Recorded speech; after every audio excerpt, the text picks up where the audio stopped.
And do we have quorum? We have well, as soon as I call roll, we'll have a quorum. Okay. Mr. Brown, absent. Mr. Cole, Here? Mr. Green. Here. Ms. Johnson. Here. Mr. Jordan, absent. Mr. Miller, and Mr. Ragland. Yes. You have a quorum. Thank you, Mr. Treasurer. And approval of the minutes? Move to approve. Yep. Is there a second? Second. Awesome. Mr. Cole, Yes. Mr. Green. Yes. Ms. Johnson, Yes. and Mr. Ragland. Yes. That motion carried. All right, thank you. Mr. Treasurer, you'd like to introduce the finance report? Absolutely, thank you. Okay, today we have for our review is the monthly financial report for January, the seventh month in the fiscal year, and this will be presented to the board next week at their regularly scheduled meeting on the 19th. Total revenues this past month came in over plan by $62 million, and it took the year-to-date variance favorable to $86 million over plan. And we'll talk about these variances later on in the report. On the expenditure side, we ran just $3 million under plan this month, pushing that year-to-date favorable variance to just under $10 million under plan. Just a note on favorable versus unfavorable, when revenue comes in above plan, that's favorable. When expenses come in under plan, that's favorable. So when you look on a report, plus numbers and variance for revenue is good, I say, and negative numbers and variance on expenditures is good. So I try and graphically represent that to, a green upward arrow is good when it's talking about revenue, and a green downward arrow for expenses. We don't want to see red arrows in the opposite direction typically. Those two variances combined year to date to give us about $96 million more in cash than we had originally planned. When we look at the revenues, you can see here that property taxes jumps off the page. We have begun, at least in January, to receive advances on the first half 2019 property tax collection. When those collections exceeded the plan by almost $60 million. I'm going to pause for a moment and note everybody's attendance. Please note that Board Member Brown and Member Miller have arrived. Good afternoon, everybody.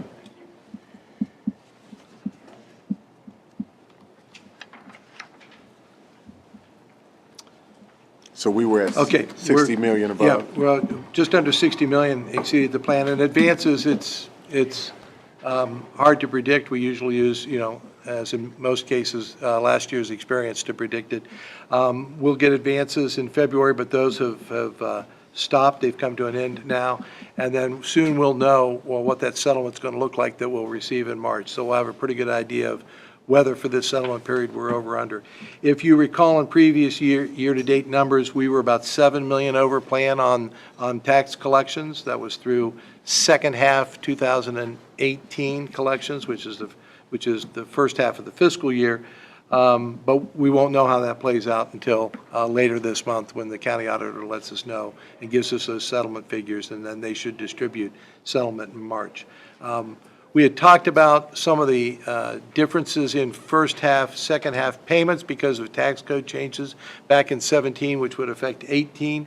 And I was kind of anticipating that while we were a little bit over in that second half 18 collection, it might be relative to our estimates a little bit under in the first half 19. We'll see if that comes true. But again, I really won't know until a couple weeks from now. As far as state aid, we're very close year to date. We were about $406,000 under plan, and that brought that year-to-date variance down to $2.4 million favorable. We look at the numbers from Ohio Department of Education and some other miscellaneous revenues that we'll get from the state in these categories, and we still expect to end the year about between 2.2 to 3 million above plan, which is reasonable. If you look at other revenues, those combined are about 16 million over plan. We break those down, and you can see here, quite obviously, it's the other revenue category, again, that deserves further attention or discussion. I will note this. We were talking last month about that very almost indistinguishable little piece of the graph over there, which was the restricted federal grant. That's our qualified school construction bond interest reimbursement from the feds. And we were wondering whether or not that would be delayed because of the partial shutdown. And that's all worked itself out. We got the money in January, and we're good to go. So while it's very, very small, it was just noteworthy as to whether or not that would come in on time. So it sort of did. We planned for it in November, it came in January. There's no cut and dried timing on that. So we just picked 2 points in time and said we expect it, but unless we hear differently, it's just a timing issue if we don't get it. Yeah. Are we still at about just under 40% with state funding, or 38, 40%? A little bit more than that Okay, overall. okay. And I think I've got I'll have a chart later on, and Thank we'll see that number when we talk about variances and what percent they play in the overall budget. So when we get down to looking at other revenues further, I'll talk about that when we get to those variances as well, because I'll break that down here in a minute. On the expenditure side, personnel ran another 1.9 million under plan year-to-date. We're down about 7.2 million, or just over 2% under plan. I have a table in your notes, your management discussion and analysis, that goes along with the monthly financial statement, that shows that the bulk of that is in our estimate for fringe benefits. When it comes to salary and wages, we're within 1.1%. So we're very close on salary and wages. The fringe benefits is about 4.4% off, or 4.5 million. The 1.1% on salary and wages is 2.6 million. So that, we're real close. I'd rather be 1.1 under than 1.1 over. It allows some room there. So we've got that broken down and explained that I'm pretty comfortable, where that's running. We look at the charter, STEM, and scholarship lines from the state deductions. They were just $99,676 under for the month, and that dropped that year-to-date variance to just $81,000 over plan. So on just over 109 million, we're within 81,000 of the plan. So to say that's on target would be kind of an understatement. We're doing real well there. We do look at the estimates from ODE. They indicate now that we should have deducted about 191.1 million for the year. We have appropriated 198.9. But in addition to charter, STEM, and scholarship, what gets coded to these expense lines are College Credit Plus. I have the initial CCP, and I, for the life of me, couldn't remember it there for a minute what that stood for. But it's College Credit Plus. That's about 1.2 million. So that brings our annual estimate just up to 192.3 million. And I discussed this. This is all from the MD&A notes. 192.3 versus 198 million. So that's what, 6 million that we could come in under on that line. But we never know what that community school and those tuition lines are going to be. So again, we have a variance in the direction that we would like to have it, and it's still pretty close in the overall scheme of things. Now talking about, and I did want to show you the personnel variances, because we talked in November about that being the 3 pay month, and the variance was very much over plan because we underestimated that 3 pay. So this just demonstrates that we're back to running under plan. This under plan variance in January was the second smallest under plan variance for the year. So you can see how they work themselves out and how that affects the year-to-date variance. Back in November, it looked like we were spot on, but it was because we underestimated the plan for the 3 pay. So that it's, again, as long as we can explain what these variances are and we're not too far off the mark here, we're very comfortable with how it's running. On expenditures year-to-date, other than on the non-personnel side, purchase services still seem to be kind of the highlight. They were under plan by 1.2 million. It's now at 6.1 under plan year to date. I detail that in the MD&A, and I sort them high to low. That is the highest amount over plan down to the largest amount under plan, and you'll find that the top over plan are tuition and wait a minute, let's see. Two utilities in electric and telephone are running over plan by 1.1 million. And then running under plan, its tuition and another utility at about 4.7 million under plan. Those, I want to say they're out of our control, so to speak. It's tuition to other districts. You're never absolutely sure what that's going to be. So you want to make sure that we have enough budgeted there. And then utilities, it could be from a budgetary standpoint, if we run over in electric and phone, but we're under in water and sewer or gas, it's all utilities. They'll just move, it's all handled in the same department code. So it's kind of 6 of one, a half a dozen of another. Of the 27 object categories in purchase services, 7 of them are running over plan, and 20 are all under plan to varying degrees. And you'll see that in there. Some are very small, but the top ones are the ones that I call out. There aren't any really any noteworthy changes from last month in the remaining categories. Going on to a variance discussion. This is my year-to-date variance graph, mainly just a pictorial way of having it jump off the page, either because of dollar amount, which is the orange bars, or by variance percent, which is the blue bars, as to where we want to focus our attention. So on the revenue side, you can see property taxes, because of the large dollar amount, grabs our attention. But I explained that because it has to do with the timing of first half tax collections and the advances thereon.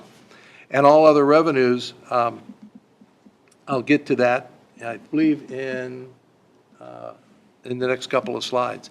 So this is a chart way of bringing that all together. If you're high in both categories, you ought to have a conversation about it. That's where we talk about property taxes. And to your point, you're absolutely correct. Just under 40%, 38.5 overall in state aid, and the variances and amounts there are low. And then all other revenues come in the high category, although they just represent 1% or 2% of our overall budget. When we look at greater detail at other revenues, I showed you this last month. Some of the numbers have changed a bit. We're at 16 million favorable variance in other revenues. 3.7 of that is the timing of the Medicaid reimbursement. We have it in the plan for the May-June timeframe, so that should work itself out. 4 million in investment income, and we've talked all along that in essence we're not going to count our chickens before our eggs are hatched, so being over there is just fine by me. The other one is pilots, and I think I showed you this last month. Pilots are payment in lieu of taxes. When the board approves settlements with certain property owners, when we have a case about what the value of the property should be and therefore what the taxes are, we often, outside of the Board of Revision, Board of Tax Appeals process, enter into a separate agreement where they pay us directly. Those are called payments in lieu of taxes, and I always affectionately call them pilots. This is to show you what's in there, and we talked about how we forecast this, and the revenue sharing was the City Inc. does revenue sharing on certain economic incentive deals with the city, and you can see that the average was 1.8 over the 14 to 18 fiscal years. We projected 2. We're at 1.6, so that seems to be reasonable. Doesn't require us to make an adjustment. The win-win payments are there. We should be pretty much spot on there, and they are declining over time because they're eventually going to go away. Pilots then stick out. And in terms of how do we estimate it, and more importantly, are we going to make an adjustment in our 5-year forecast to increase that estimate a bit? As you can see, the 14 to 18 average was 4.4 million, and we put in 2. Again, not wanting to count on something that may or may not occur, but when we look at the data, there's a little cyclicalness to it. You can see in 16 and 18, or 16 and 19, there's a pop. That has to do with the update. More cases filed, more activity. The off years, 14, 15, 17, 18, have a different, although increasing perhaps, have a little bit different average to them. Yes, sir. Is everybody familiar with when phases out? Does anybody have a question about that at all? Could you tell us when phases out? If I knew it off the top of my head, I would be glad to. I can't remember. It's got, I think, 2 more years maybe to run I believe it was. before those payments drop off. Because they're declining. it was like 80%, 80, 60, 40, 20, and then we're done. So about a 5-year period to have them drop off. And when you look at this data, I think we're in the second of 4 to 5 years, so we should be done soon. So when I look at pilots, I'm at the point where, unless I'm told otherwise, I want to change the May projection and go to like 4 million estimated in the off years and 8 million in the update years. And so over that period of time, instead of 2, for a couple of years, we'll pick up 2 million to be about 4 million in the forecast. And then in the reappraisal years, 8 million, maybe pick up 6. So that's 10 to 15 million perhaps over the life of our forecast. Not a lot, but just so that we can be as close to forecasting what the actual comes out to be, so we don't have unexpected variances. So unless I'm told otherwise, I'm going to juice that a little bit in the May forecast. Yes, Can you ask the treasurer to share further his rationale for that? Mr. Treasurer? Sure. It's the yellow highlighted part right there. I got That's my that. Is there rationale. Right. anything? President Baker. Is there anything else? Right. And, well, I'm going to get a list of the agreements, the pilot agreements from our attorney to map that out. But I'm going right now just upon historical data that tells me, since 14, there's a clear pattern to me. It's been going up. It is cyclical based upon reappraisal and the triennial update.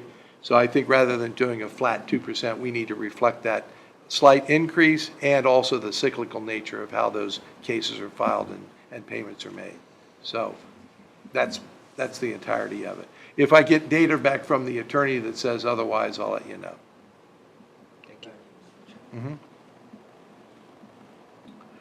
When we look at variances on the expenditure side, again, the orange bars of amount, personnel and purchase services kind of jump off the page at you. I've explained personnel. While it's a large amount, it's still in a reasonable area as far as I'm concerned, and it just represents 2% variance overall. Purchase services, again, we discussed. Those variances are in line items that are somewhat out of our control. We look at capital outlay, and while it's a large percentage, it's a very small dollar amount, and it's a very small portion of our overall budget. And then in the other uses, that's advances and transfers. Of that 2.1 million, 1.6 million are advances that occurred here year to date that aren't in the forecast until the May-June timeframe. We usually typically expect to have advances about then. So that's just a timing issue. I put it in a table format again, looking for that which is high in both categories, and purchase services the one. As I said, we know that has to do with tuition and utilities. My final comment here is, so what did we learn from all of this? Hopefully we're getting smarter as time goes by and we accumulate more data and can look back in history and look for trends and just know more today than we did yesterday. I think one of my conclusions from all of this is, first, is just what I said before. I want to modify the assumption about the pilot payments. Second, we're going to go back and take a look at our model for modeling fringe benefits and how that relates to salaries and wages, because usually that's done on either a historical pattern or a percent of the salary and wages basis. We need to look at that to try and hone in on that a little bit and take some of that variance out. And then lastly, if you recall, the spending plan that we have was based upon a historical underspending of our budgets. So we used a certain percentage. So, if somebody said I spend $1 million, but I usually only, I budgeted $1 million, but I usually only spend 80% of that, we'd put, $800,000 in the spending plan. My conclusion is we are pretty close, and that tweak to the development of the spending plan worked. So we're going to continue to do that. So a couple of changes, modifications, and confirmation of what we did to take our budgets that we get from Scott. I call it Scott's budget process because it is your process, but it is ours. But from what we get out of that budget process that you'll see here in the next couple of months, I'll take a percentage of that for the spending plan to make the forecast more of a cash flow model than necessarily a budgetary model. It may drive some people crazy that we'll have budgets that say one thing and a forecast that says another, but one reflects what we budget, the other reflects what we believe we actually will spend. I think that is reasonable. And that kind of falls in line with our kind of zero-based, thank you. Oh, yeah, absolutely. And it's not on the agenda, and it would probably be, all I can say is we're in the throes of, and Scott should talk about it, but we're in the throes of preparing the non-personnel budgets and using Munis, our ERP system, to do it. And I said I really liked it the other day. I don't know if you want to comment on the process, but it's just that all the data is in our ERP system, not in spreadsheets. And that is our base of where that data resides. And yet we can very quickly pull out information into spreadsheets and tabulate it and work with it. And then you can keep the spreadsheet or not because the data's over here. And we're not sharing spreadsheets and wondering if his rows match my rows and your columns match my columns. We don't have to worry about that. It's all in the ERP system, complete with text explanation of what's in each line and what you're doing in your budget. Goal alignment. There you go, goal alignment. It's just, I think it's going a lot smoother than what I anticipated. I don't know what he expected, but I think there's been a pretty favorable response to it, which oftentimes when you ask folks to do something different, to do it within Munis and put in 5 years of data that tends to be kind of repetitive, just the data entry process could get some pushback. Yeah. I think he's done a good job of pitching it, and it's serving us, it'll serve us well. Then next year when we do this, 1 year drops off, and you just have to add 1 year and tweak the others that are in there. So you're just working with a well-established base of information. It's really cool, but I digress. But that concludes my report for January. Revenues up, expenditures down. I think we have a good handle on the variances, their magnitude and impact, and I think we're good to go. Any questions so far? And who is the resident Munis expert? Like, who do I go to that knows the most about the system? That's the $64 million question. It depends upon what you want to do, really.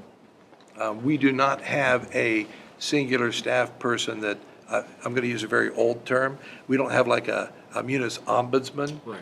you know? Right. When was the last time you heard that word? Yeah. Yeah. That's my daughter's job title. Well, I remember when Ohio State created a position called ombudsman, and I Sure. think I was probably there. But we don't have that, so we kind of develop our own expertise in our own areas. So if you want to know about purchasing, you go to purchasing. If you want to know about how to run, reports, budgetary reports, you have to come to Scott.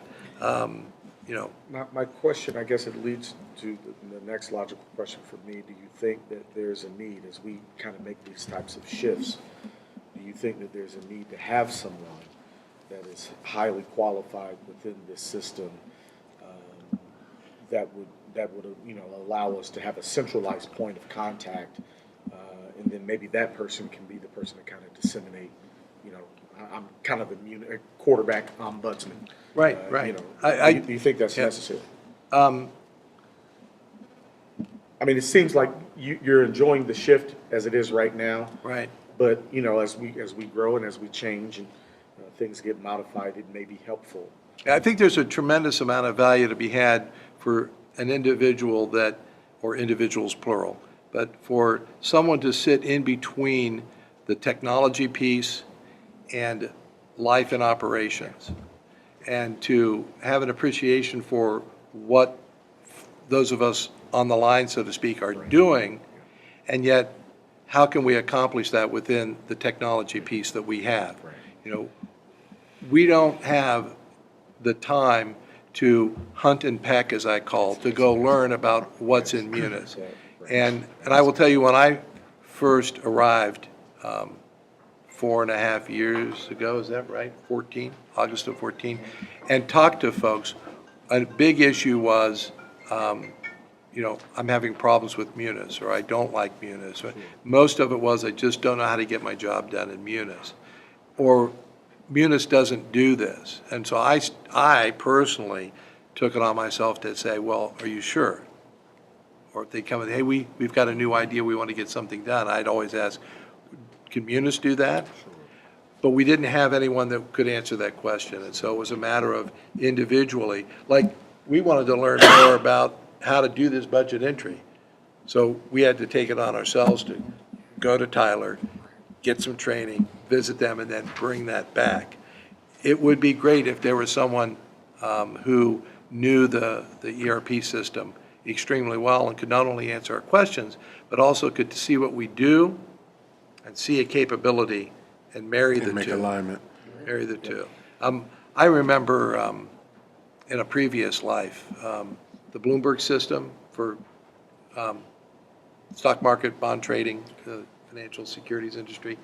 They have a salesman, and their job was to come out and know all about what the Bloomberg features were and kind of have a hint about what we were doing as a registered investment advisor, an RIA. And every couple of months, they'd come out and they go, here's a new feature. Are you doing this? Look how this works. And just on the off chance that they would marry up. Now, it was really nice if it was a module that we weren't using that they could charge you for, that because he was a salesperson. Yeah, that's right. But it did help us to be presented, take time out to be presented with ideas that might be applicable or could be applicable. So if you take that a step further, to have someone that would be housed here that did learning on both sides. They don't have to know exactly how to run payroll, but it might be nice to know some of the payroll issues we have, contract issues we have, and then be able to go and have time to look at Munis and say, I've got people over here that have this issue. What could be solved? Or to look over there and say, hey, over at, I think they do a lot of work with Jefferson's County Schools in Kentucky, one a big client. Hey, Jefferson County Schools is doing this. You might need this. And they But can in say the, that. but in the meantime and between time, what you are saying is that we are doing some interim capacity building and silo breaking Yes. at the same time. Yep, yeah. Okay, And okay. because our mantra is we want Munis to do it first. Okay. I thank you for that. Are there any other additional questions? Awesome. I also want to acknowledge that Mr. Coneglio has arrived. Thank you so much for being here. Glad to have you here. Moving on to bond issue. Yes. Next item on the agenda, 4.1.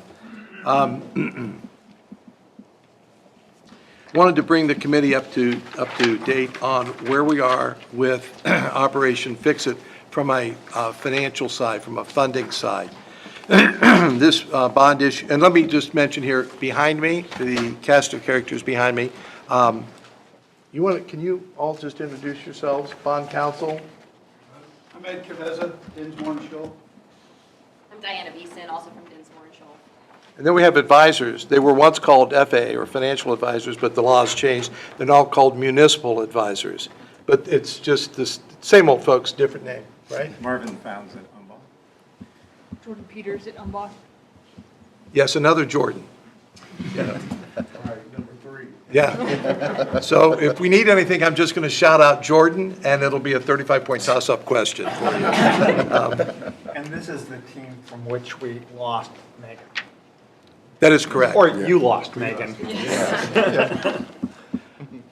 So the background on the upcoming issuance of bonds is our Operation Fix-It bond issue. It was approved by voters in November of 2016, along with our operating levy and a permanent improvement levy.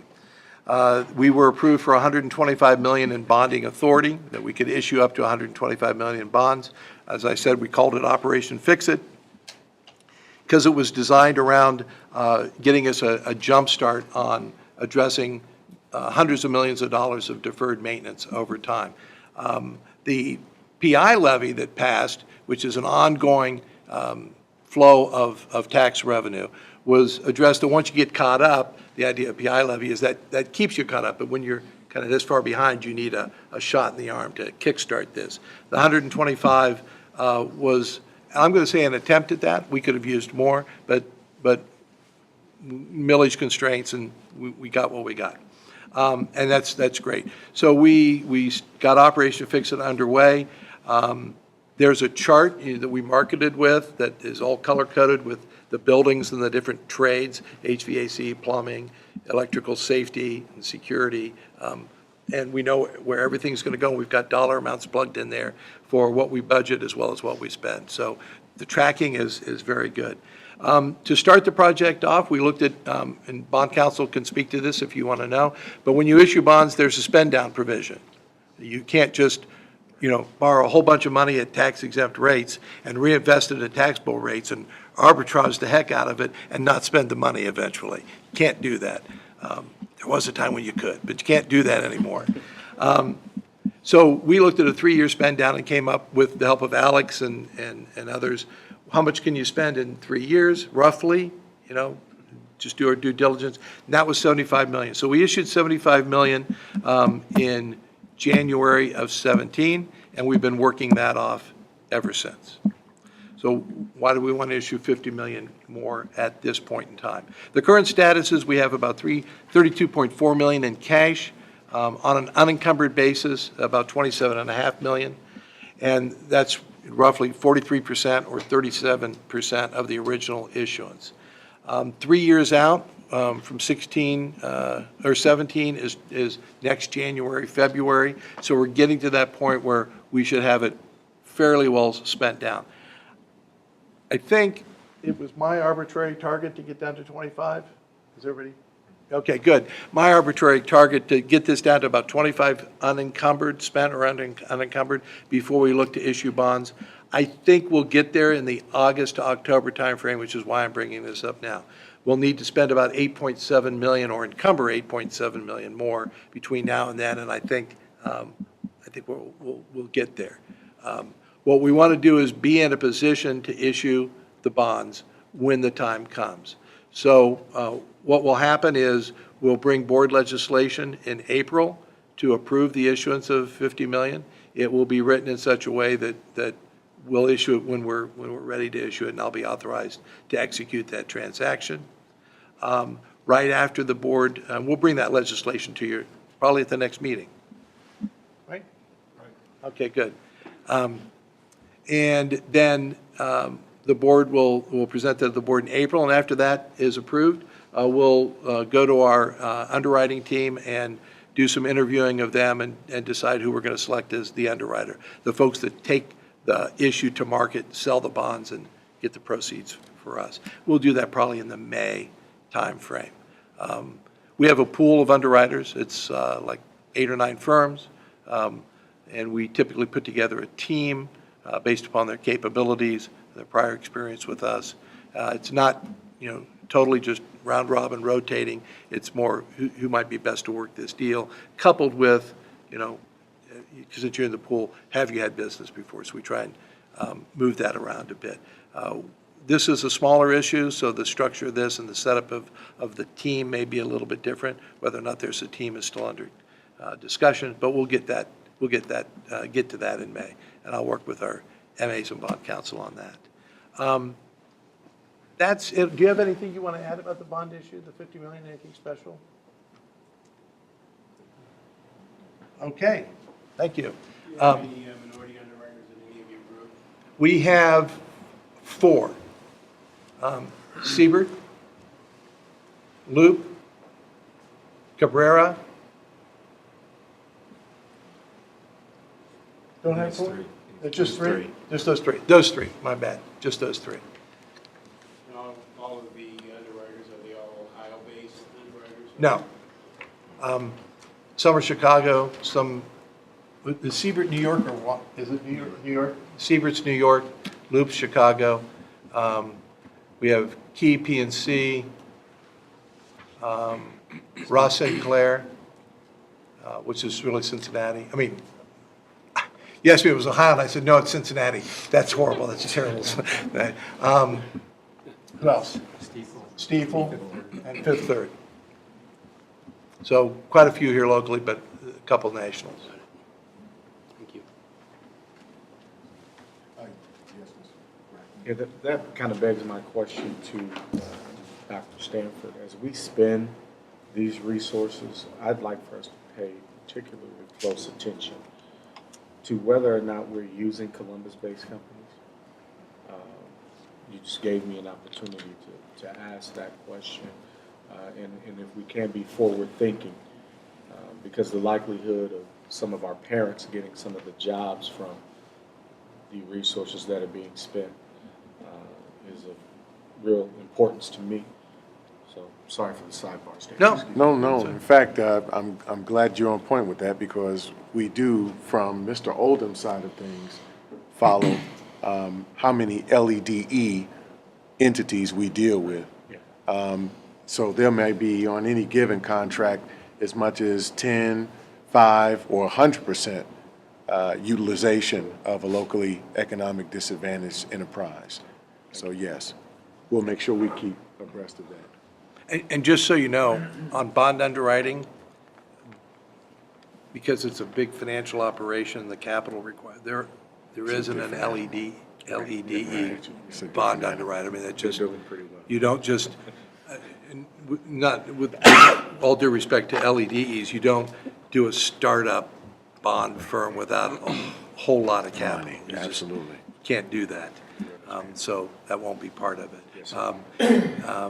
And to your point about minority firms, the firms that we have in our pool are because of their capabilities, and they happen to be minority businesses. I mean, Siebert and Loop, they're huge. So I don't know how to say it, but I picked them because they were good. So I put them in the pool because they're good.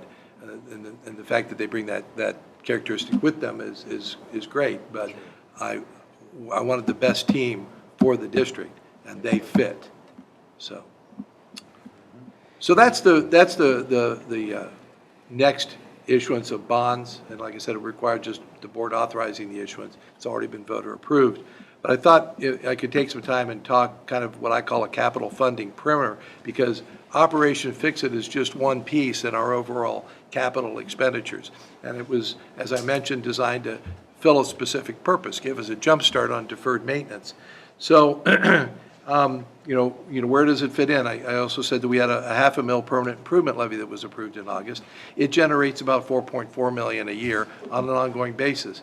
And that was for, I learned the term life cycle replacement. And if you want to know more about that, Alex over here or Maurice, we could be glad to talk about life cycle replacement. But when you think buses, that's life cycle replacement. And we have some challenges getting in sync with a proper cycle and replacement because we bought so many at one time. So you have, it's kind of like the snake that ate the mouse. It's this big bulge, and we're trying to spread that out a little bit. So that's kind of a challenge.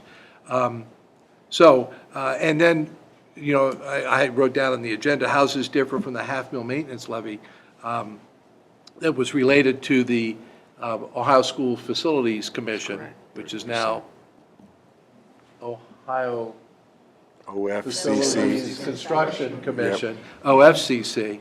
How does that fit in? And when you do an OSFC deal or OFCC deal, they required you to have a $500,000 local to do exactly what we want to do with our PI levy. I mean, they're smart. We're going to put 30%, in our case, 30% into the building. We want you to we want to make sure you have money to keep it up. And so that's what that's for. So they're different. And so while we can use our $500,000 for our life cycle wherever we need it, that $500,000 has to be spent on those buildings which were renovated under those state monies. So I probably can't do the history real well, and I hope Mike prepped himself on bond issue history, and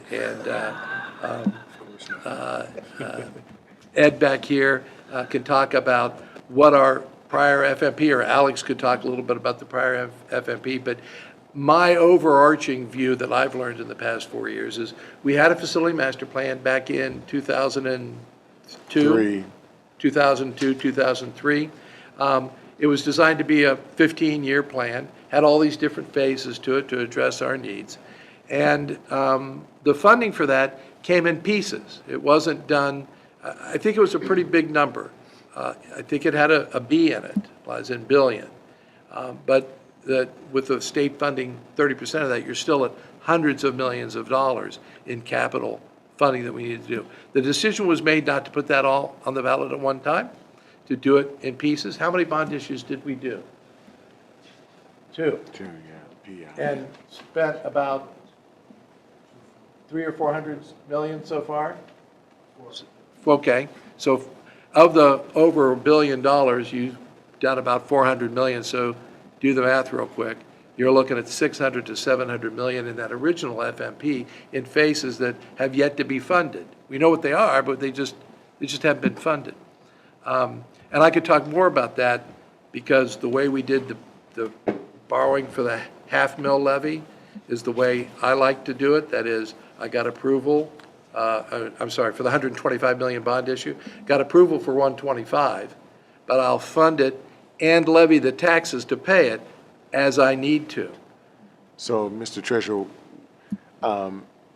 what then would you suggest are next steps? Are we needing to look at our FMP process? Do we need to re-engage that process and look at where we are, get some sort of update of where we are? I know that there's a $400 million expenditure that we've talked about, but where we are in terms of what is needed left in Project Fix-It and our FMP plan? Yes. Okay. In both cases, I think the recent discussions about the condition of facilities, and quite honestly, the $500,000 in PI is not, enough to keep us going. In talking with the facilities folks, generates 4.4 million. We probably need 44 million to keep it up and running. And that's just, you have to vote another 4 mills in for PI purposes. So that's one piece. On the bond issue side, you have to look at the unfulfilled needs from that original FMP. Could be 600 or 700 million. And I'm gonna call Jordan, because Jordan will know how many mills in our current valuation does it take in the current market to generate $100 million in bond paper. 0.6. So about 0.6 mils for every 100 million. So if you need 600 million, 3.6 mils for a bond issue. And you would at least be authorized, you would have the funding authorized to pay for the rest of the FMP. I just want you to get a feel for the magnitude of the dollars and the millage impact that it has. Because I think, was it not, at some point, you'll know that we had some millage constraints in 2016. And in general, if you talk to other school districts and you talk about how much can you put on the ballot legitimately, there's kind of a statistical limit. And between the PI and the bond issue, we would probably hit or exceed that limit. Magically, it's often used as 7 mils. Don't go over 7 mils. Well, we've got more than a 7 mil need, I'll just say that. And then we haven't talked operating yet. From a timing standpoint, it's very easy. If we're on a 4-year levy cycle, we voted in 16. Right. It would make sense to start looking at least trying to have conversations about this and have something going by September. But I'd ideally like to at least present to the board an opportunity to see where we are in our FMP plan. Yeah, we could talk It seems like the big driver here is facilities and the whole capital improvement piece, possible new buildings. It seems that that's the main driver here is our capital budget. And I think, I'd like you to see that whole picture. I've got some sound bites in talking with facilities, how many millions of square feet do we have, and it takes 44 million to keep it up, and we should be renovating or replacing 2 to 3 buildings every year forever, just to keep our facilities at a level that the industry standards would say that we should be. You just need to, see the scope of that so you know what we're talking about, and then you and the board can make a decision. How do we begin to attack that? Timing-wise, so you know, and I won't do it justice for bond councils in the room, because I can't keep straight in my head all the different, there's 110 days for this and 90 days for that, and if you exceed a certain debt limit, you got to go to ODE. I boil it all down to, if you want to be on the ballot in 2020, November of 2020, with a bond issue, you need to have all your ducks in a row and all the board resolutions passed and a decision made no later than June of 2020. Hey, you could do it now if you'd like. You'd be cutting the planning period down. So you kind of have that as June 2020 as your target for the board to say, Dinsmore's given us these resolutions to adopt. We're going to adopt them. We're going to file, go to ODE and get special authority, special needs, consent. There we go, thank you. And we get that all done in June, and then in July and August, we take it from there. And we'll do all the requisite filings. Operating issue, very similar, very similar. I think most of those dates for November occur in August, more than likely. Early August is your 90-day deadline with board elections for all. Okay. Okay, so since you don't meet in July, if you want to have a conversation, you need, that's why I go back to June. We need to get ourselves set in place June of 2020. And that way, we're not, we can meet in July if you want, but we typically don't. And what's the difference between June and July?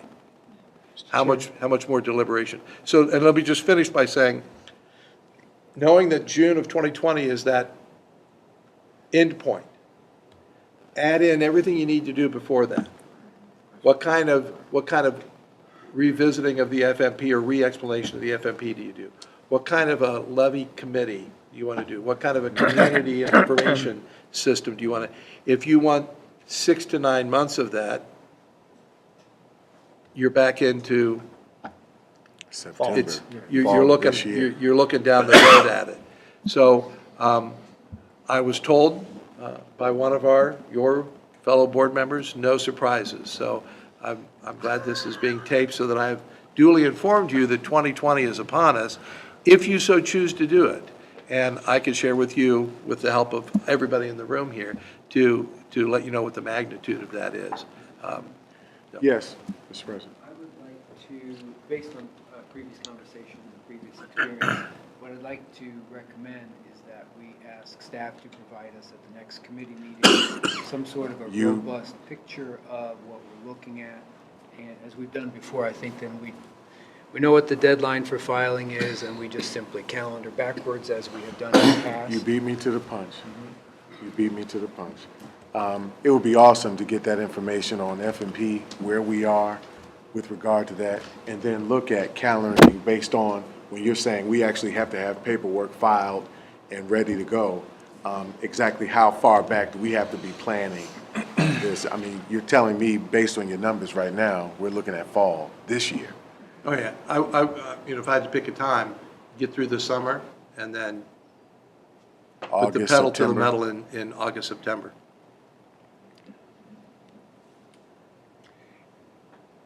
And don't forget that we've got another piece, which is to explain this all to the community. Oh, yeah. And so we get a successful outcome come November.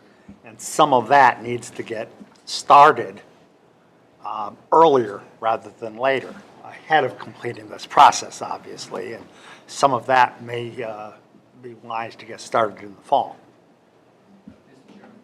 Yes. Or before, and so Well- based on what staff bring back to the committee next time, perhaps the board would be in a position at its April retreat to talk about raising a millage committee. So say 3 months to talk about and raise a committee, 6 months for the committee to act, Actually do work. 3 months for us to do that community education piece. So we're calendaring back a year. It's 12. Yeah. I was doing the math real quick in my head. You're at June of starting that process. So I'm going to go out on a limb and put the pressure on the facilities people. We'll have a report to you in March. Okay. Thank you, Mr. Treasurer. Look forward to that. Okay? That's, I think, the end of my part of the agenda. Thank And you. that'll come through here first. Yes, sir. We'll then be able to present that to the board accordingly. Yes. Oh, bond counsel would like 5 minutes to do a handout. I'm not real sure it's, is that okay? Absolutely. Mr. Chairman? Yes. As they're doing, one of the council gave you a kind of a ballpark number. I believe it says $100 million. How many mills generated? 0.6. 0.6 mills equals about $100 million. Thank you. It will provide the annual revenue to pay for 100 million in bonds. Gotcha. It doesn't generate 100 million. Gotcha. It pays the principal and debt service over, I think it's a 30-year, did you assume? 30 30 years. years, yeah. 30-year bond issue at the current market rates with our current valuation. So that could vary, if we go from 10.1 billion in valuation to 10.5 next year or something, that'll vary a little bit. That's pretty close. Gotcha. Any idea what the impact that would have on an owner of a property of $100,000? Have you You thought? don't have to multiply by 35 times 0.6 is what?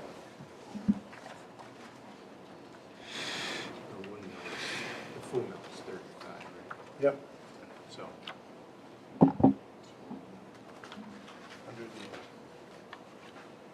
They're doing that. Just what is big, small, medium? A year?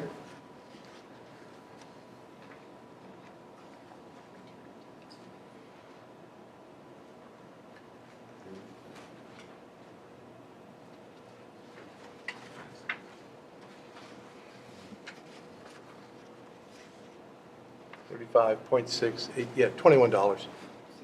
You got 30, you got. Sorry, 210. Huh? 210? 210. $210 Yeah, okay. for each 0.6. So if we need 3.6. 6 times that, that's $1,200 a year. that's just on the capital side. Yep. It's without operations. Big increase. I think the good thing to do at this point is make sure that we're up on where we are actually in the F&P process. I think let's get a current situation And, first. yeah, I think that's important too, because if you look at just the cost in terms of millage, it may prevent you from seeing the overall picture. And what will come back to haunt you is the overall picture, in my opinion. Exactly. So then my question is, what specifically are we asking the administration? What we're asking the administration to do is give us real-time information on where we are in our F&P process, what those cost outs look like, and we're also asking the administration on this side to work in helping us prepare that calendar that gives us a walk up to when we need to begin having discussions about a possible bond, operating levy and bond issue. Has discussions been had with the commission about funds? I just know that, I'm sure you're going to talk about that. Sure. Yes. I just thought, I was going to write a memo, and then I thought, when I saw this, it's like, no, this is what I would put in the memo. So if you take a look under accelerated urban, this was from the last bond issue official statement, which was in early 2017. And this was the last statement to the market when we last sold bonds.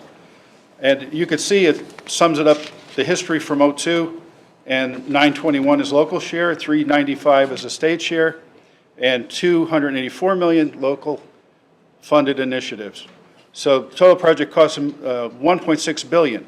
And then it's like, where are we? Well, district has completed 3 of the 7 and has funded approximately 483 million of the district's local and approximately 120 million of the district's locally funded initiatives. It goes on to say future segments and future voter approvals needed to get state matching funds. So that gives you a little bit of a picture in terms of the start, the fact that more than 15 years has passed, and truly how difficult it is to find room for capital facility improvements and operating money as time passes. The second page shows our history of bond issues, and the 4 issues there, one was a failure, and the 2002 and 2008 both applied to the facilities master plan and state 30% money. The 2016 is the safe, warm, and dry, so that did not impact or change. So what we had before, the numbers were the same. And then the last page, it's like, what are we doing? This is the accelerated program. That's the statute. It doesn't have a timetable. I don't know where the 15 years came from. It was probably something like, well, we need an estimate as to how long this is going to take us to get done. It's never been modified in any of the statements to the market. It is, and you don't lose your right to come to the commission and let them know, hey, now we want to do another segment. This is how much we think we're going to need, which means this is how much you have to encumber for us. That's in the statute that that you do it at your pace. So in terms of big picture, there's an ongoing program. Nothing has been asked of the voters since that election in '08, and there's a lot left to do. And the state has 30% money in it when you do get voter approval. Thank you.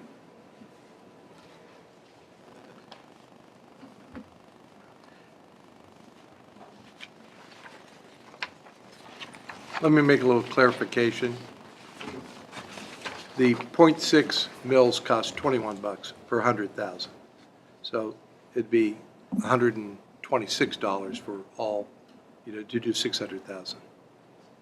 600 million. I mean. 600 million. Yeah. So it was $21 per 100 million that we issued. Just, I knew it was 21. So, okay? It's not, we thought it was, you get a decimal off your 210, that ends up being 100, it's not 1,200. It's 100, it's 6 times the 21. Okay? And then Ed just did mention, OFCC. I know that they're funded on a 2-year basis, and that starts in the even-numbered years. 2020 is an even-numbered year. It's done in the spring. If, another timing issue, if we're looking at 2020, because we'd be issuing bonds during their 2-year period, we at least need to kind of get on their radar if that's where we're headed, because I don't want to, I walk into them in June of 2020 and say, hey, you're on the hook for $300 million, and they're going to laugh because they won't know to budget for it. So all of this, that helps back us up. So once we start, at least getting a good jump start on it, we'll be able to at least give them a heads up that we're looking at some pretty big funding needs. Any additional questions? Okay. Fiscal year 2019 budget requests. I'll kick this off as Mr. Olin comes up to the table. Thank you for that, Mr. Treasurer. What we have before us here is a budget request for $240,000 for personnel directly related to the acquisition of 3700 South High Street, or as we refer to it as the Southland Center. That was not part of the FY19 budget process, and just as before Mr. Olin starts in this, these positions are not part of those levy FTE that we had spelled out in November of 16. These are in addition to. So I just want to make sure that everyone understands that, but there's obviously, as we're moving through and moving into the building and getting everything updated for some of the consolidations that we're doing, there's obviously a need for these services, and Mr. Olin will talk through and explain that to us. Thank you, Mr. Goody. Good afternoon, thank you. As Mr. Gooden stated, this is for request for staff for 37 South High Street property. This is a request for a total of 3 FTEs, 2 being custodial services, and 1 FTE being for the reception. The need for this, again, is to cover the staff, the current space is being utilized in the 3700 property, as well as if this property has a reception desk that needs to be manned, and also the main calls are coming through that area, so we can provide good customer service as well. The cost of this request is approximately $240,000 for all 3 FTEs. Any questions? And just the next step from here is if the committee is agreeable with this, then this will go on the board meeting next Tuesday as an amended appropriation, so we'll add this to the personnel cost in the general fund. Okay. Is there a call for a motion? Is that how we will move forward, Mr. Treasurer? Yeah. Just a motion to recommend that this be forwarded on to the Board of Education for approval at its next meeting. Is there a second? Moved by Mr. Ragland, seconded by Mr. Jack. Kate Johnson, thank you. All set? Mr. Green? Yes. Ms. Johnson? Yes. Mr. Jordan? No, he's not here, I'm sorry. Mr. Miller? Mr. Ragland? Yes. Mr. Brown? Yes. And Mr. Cole? Yes. Thank you. Motion carried.